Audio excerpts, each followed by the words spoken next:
আপনি কি শুনতে পাচ্ছেন সময়ের সেই নিঃশব্দ পায়ের আওয়াজ, যা প্রতি সেকেন্ডে আপনাকে আপনার ভবিষ্যতের দিকে নয় বরং আপনার ব্যর্থতার দিকে টেনে নিয়ে যাচ্ছে? আজ ২০২৬ সালের ১০ই ফেব্রুয়ারি, গত ৪০টি দিন আপনার জীবন থেকে চিরতরে হারিয়ে গেল।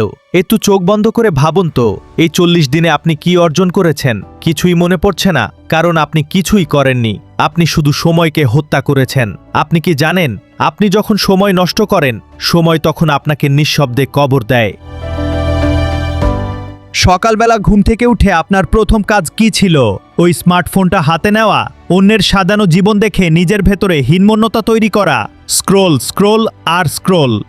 আপনি ভাবছেন আপনি শুধু ভিডিও দেখছেন, কিন্তু আসলে ওই ছোট পর্দাটা আপনার মেধা আর আপনার সম্ভাবনাকে গিলে খাচ্ছে। আপনি যখন রিলস দেখে অকারণে হাসছিলেন, তখন আপনার ভাগ্য আপনার ওপর থুতু ফেলছিল।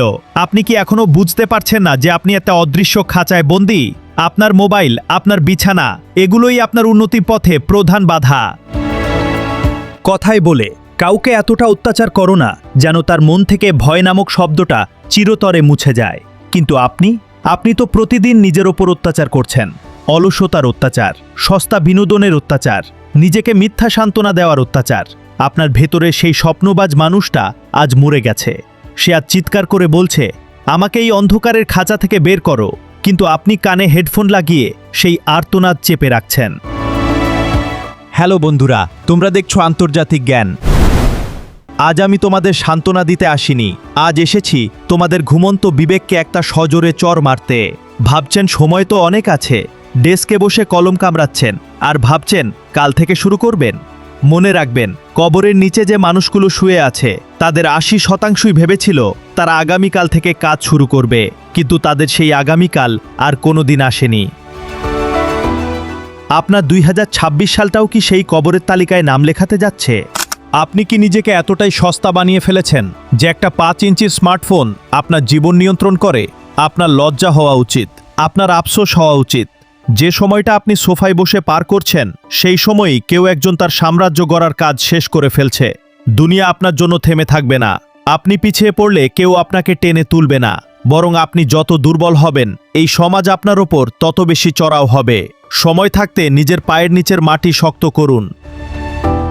একটা উদাহরণ দেই, মনোযোগ দিয়ে শুনুন। একটি বাজ পাখি যখন বৃদ্ধ হয়, তখন তার ঠোঁট আর নখ ভোঁতা হয়ে যায়। সে তখন খাবার শিকার করতে পারে না। তার সামনে দুটি পথ থাকে, হয় না খেয়ে মরে যাওয়া, না হয় এক যন্ত্রণাদায়ক পরিবর্তনের মধ্য দিয়ে যাওয়া। সে তখন পাহাড়ের চূড়ায় পাথরে নিজের ঠোঁট আছড়ে আছড়ে ভেঙে ফেলে, নিজের নখগুলো উপড়ে ফেলে, রক্তাক্ত হয়, যন্ত্রণায় ছটফট করে। কেন জানেন? কারণ সে আবার বাঁচতে চায়।